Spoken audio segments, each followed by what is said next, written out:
Pape Sané manifestation yi ñu bari jàppoon nañ ne sax day dakk daanaka ginnaaw ba dem nañu tribunal gis que ni renvoyé nañ le procès mais dafa mel ni dafa continuer est-ce que lu la bett la woon boo déggee que ni finalement am na mort d'homme ci jour boo xam ne sax peut-être ñu bari xalaatoon nañ que ni manifestation du si am. waaw mort d'homme si bett na ma parce que foogoon naa ni que au niveau des forces de sécurité et de défense daañu jël toutes les dispositions nécessaires pour que li nga xam ne amoon na fi ñu leen di jam baaraamu tuuma ci événement mars 2021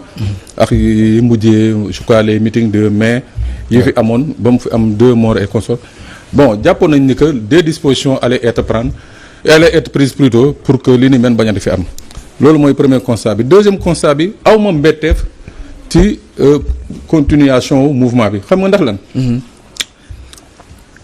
Issa gis nga dafa am ñaari force yi nga xam ne je crois que on a eu de la peine, on a eu un peu de retard jàngat sociologiquement seen impact ci biir ay manifestations bu amee. mooy les élèves et le corps enseignant te ci manifestation yi gannaaw bi nga xam ne reporté nañu renvoyé nañu plutôt le procès de Ousmane Sonko dañ ci gis ni que arrestation yi li mu laal ñu bëri c'était des élèves et le corps enseignant donc boo gisee boo bëgg léegi même si ailleurs nit ñaa ngi manifester mais manifestation yi li ci ëpp un peu partout muy à Louga muy à Saint-Louis muy à Pikine fii la ñuy wax mooy élèves yi ak professeurs yi nañu bàyyi ñii seen i ñooñ élèves professeurs yi ak instituteurs yi di laaj ñu libérer seen i collègues ak seen i collègues de travail léegi nag sur la mort de ce jeune effectivement c'est à déplorer mais moi je dis une chose Issa dès l'instant où mois de mars 2021 amoon na li ni mel il y avait pas de sanction il y avait pas d'enquête ñu gis ni que il y a quelques mois de cela mooy le meeting interdit de Yewwi Askan mu amoon 2 morts à Ziguinchor et à Bignona ñu ubbi ci une enquête le procureur de Ziguinchor avait ouvert une enquête même si jusqu'à présent liñ ci doon séntu gisaguñ ko comme on le dit comme eux ils le disent plutôt le temps de la justice n'est pas le temps de la presse donc tey cas bi ni mel amaat encore à Bignona donc aujourd'hui je dis ne serait-ce que pour l'honneur de la gendarmerie c'est important hein ne serait-ce que pour l'honneur de la gendarmerie ne serait-ce que pour l'image de la gendarmerie ne serait-ce que pour taire des accusations la gendarmerie a intérêt à concourir à ce que la lumière soit faite dans cette affaire xam nga Issa quand on accuse benn moment la plupart des Sénégalais dañuy jàpp ni que ces corps-là sont au-dessus de la loi wala dafa am un système de protection ou d'impunité bi nga xam ne qui fonctionne alors que c'est pas le cas c'est des corps qui sont composés de justiciables qui répondent de leurs fautes et ainsi de suite donc je dis que pour l'honneur de la gendarmerie cette fois-ci et pour l'image de la gendarmerie il est nécessaire boo gisee je précise la gendarmerie parce que ça se trouve à Bignona où actuellement la compétence est dévolue à la gendarmerie donc moo tax ma tudd gendarmerie. waa gendarmerie daal ñoo koy gérer. donc il s'y est aujourd'hui autant pour le procureur de la République autant pour les autorités de la gendarmerie de tout faire pour que la lumière soit faite su dee ça vient de leur camp que ce coupable ou ces coupables soient châtiés su dee jógewul foofu ci ñoom it qu'on fasse tout pour trouver les coupables parce que c'est hyper important. mais Pape faaw ñu creuser parce que dafa am fu mu amee muy Bignona. Bignona gisoon nañ fa ay doomu aadama yoo xam ne ñàkkoon nañ seen bakkan ci manifestation am yeneen dëkk yu ñu ko gis mais à chaque fois day am dëkk yoo xam ne ca lañ koy gën a nemmeeku ndax force de sécurité ya fa nekk xëy na maintien de l'ordre bi day des wala dañ dul yor suffisamment de peut-être gaz lacrymogène ak yooyu nga xam ne mën nga ko defee répression te du gaañ. lu am quoi. non j'ai posé la question ce matin tout à sànq bi ñuy def benn émission dama ne je ne peux pas comprendre et je ne crois pas mënul nekk qu'il y ait des règles différentes de maintien de l'ordre au Sénégal c'est-à-dire c'est les règles même règles qui sont définies partout au Sénégal maintenant dans la pratique et dans les ordres reçus c'est là où se trouve le problème keroog dañuy waxtaan fii ak Maître Camara sur justement ce qui se passe souvent sur le terrain. Il a parlé de surexploitation de surexposition des hommes sur le terrain loolu yëpp c'est des trucs yi nga xam ne mën nañ ko nangu quoi mais usage d'armes je dis encore je le redis plutôt quand il faut faire usage des armes, c'est un long processus. C'est un très long processus. Donc, quand il y a usage des armes jusqu'à ce qu'il y ait mort d'homme, la meilleure des choses pour situer les responsabilités et taire les soupçons, taire les accusations et fausses accusations, c'est de tout faire pour que la lumière soit faite. Ñu xam ndax ce sont les gendarmes qui ont tiré, ñu xam où ça vient d'ailleurs. Mais tant que ce n'est pas fait, on va revenir ci li fi xewoon les mois passés, les années dernières également. Et loolu, ce n'est pas bon pour l'image de nos hommes des forces de l'ordre. Ce n'est pas du tout bon. Parce que dès qu'il y a ce soupçon, fu ñuy jëm mooy dañuy jëm ci animosité bi nga xam ne qui ne devrait pas être entre les hommes de tenue et les populations yi nga xam ne qu'elles sont censées défendre. Donc moo tax il faut nécessairement, je dis nécessairement cette fois-ci, que la gendarmerie pour son image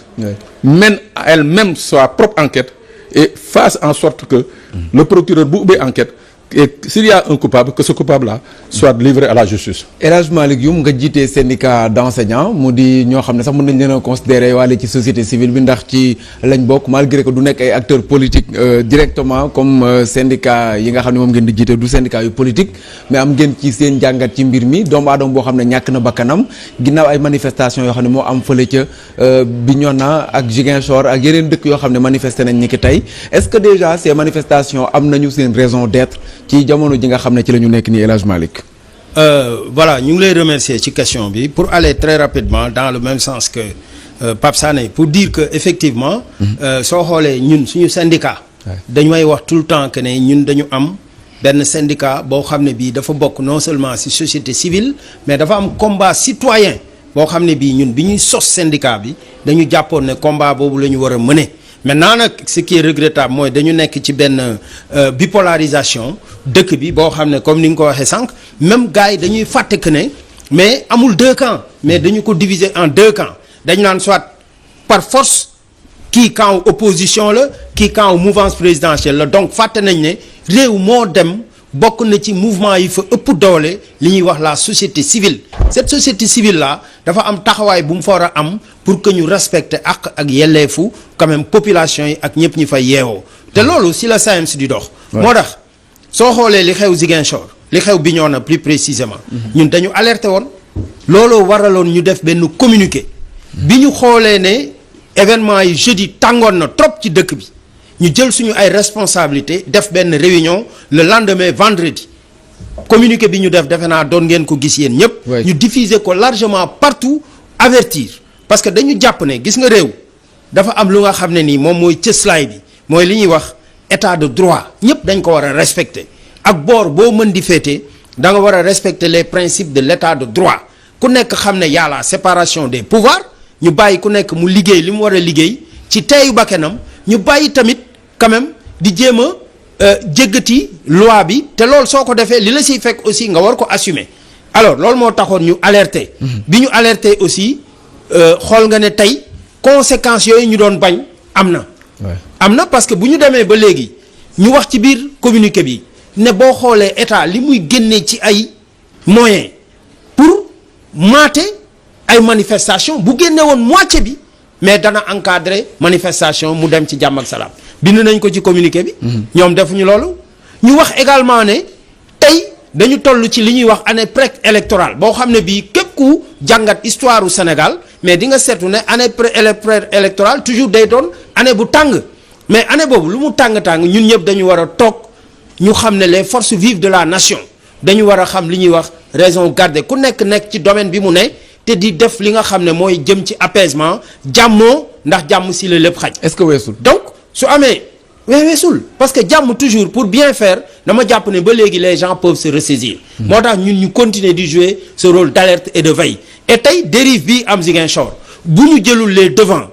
ñu arrêter tout de suite ce que nous sommes en train de faire maanaam li ñuy def mais suba jàppal ne dana am feneen ak feneen te su boobaa. kon dañuy retrouver waat ci situation bi nga xam ne moo fi amoon te moom lañ doon bañ avec les morts que nous avons comptés à l'appel en 2012 wala ñu jëlaat ci yeneen année te pour tey loolu jàpp nañ ne su nit ñi bàyyee li nga xam ne nii moom lañ bëgg a dugal réew mi muy bipolarisation camp bii nga ne wala fële ñaari camp yi di affronté wu ba finalement même l'école publique sénégalaise nga xam moom la ñu am de plus cher tey day payer les pots cassés parce que yéen a ngi gis ce qui se passe dans l'espace scolaire yéen a ngi gis aussi que ne ñoom aussi ñàkkul na tey am na ay impact yu bipolarisation boobu maanaam péete gi ñu créé ci réew mi ne fii la wala fële mujj am même comme impact négatif ci fonctionnement suñu école bi ñu jàpp ne kon jot na que effectivement mais nit ñi revenir à de meilleurs sentiments état bi na rester ci rôle am muy le veiller au principe mais de l'état de droit mu faire respecter les lois qu'on a votées dans ce pays-là mais également ñeneen acteurs yi ku nekk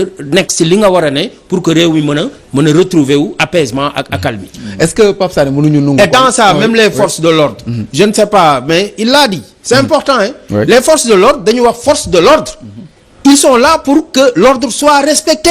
et établi pas pour autre chose. Donc je pense que si seen formation mais jàngal nañ leen loo xam ñun duñ ci toogaat di ko wax ñoom ñoo ñu ko war a jàngal mais war nañ ñu prouver que ne Sénégal dafa am des forces de l'ordre qui sont professionnelles pour que nit ñi seen xel mën a dal ces genres de bavures là su continuer mën na indi des conséquences néfastes yoo xam su boobaa ay du yem ci boppu borom